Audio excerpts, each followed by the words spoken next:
This is TradeFlow News, bringing you relevant news and insights from around the world. TradeFlow News, enabling trade for SMEs and economies worldwide. These are some of the key topics that we will be looking into in today's program.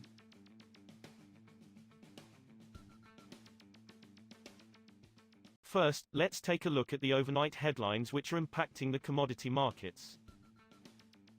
OPEC Plus is set to proceed with a planned oil output hike from October, as Libyan outages and pledged cuts by some members to compensate for overproduction counter the impact of sluggish demand, 6 sources from the producer group told Reuters. 8 OPEC Plus members are scheduled to boost output by 180,000 barrels per day in October, as part of a plan to begin unwinding their most recent layer of output cuts of 2.2 million barrels of oil per day while keeping other cuts in place until end 2025. A slowdown in demand growth, notably in China, has weighed on oil prices and prompted some analysts to doubt whether the Organization of the Petroleum Exporting Countries and Allies, known as OPEC Plus, will go ahead with the October increase.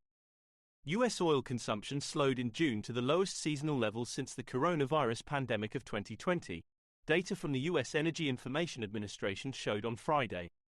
Products supplied of crude oil and petroleum products, EIA's proxy for demand, fell 2.7% month-over-month to 20.25 million barrels per day, BPD, in June.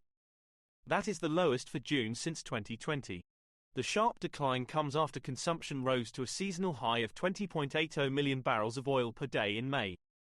Moving on to the top news in the energy sector. Asian spot liquefied natural gas prices rose this week as outages in LNG facilities in Australia and Malaysia sparked supply concerns, although buying interests from China remained limited due to higher price levels.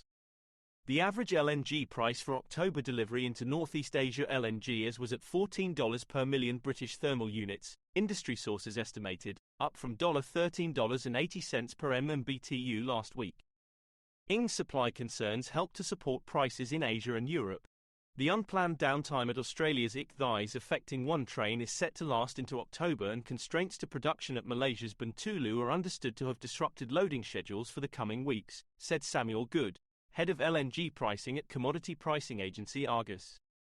Russia's exports of liquefied petroleum gas, LPG, via rail to China in January to July rose by 29.5% to 156,000 metric tons, Reuters calculations based on industry sources data showed on Friday.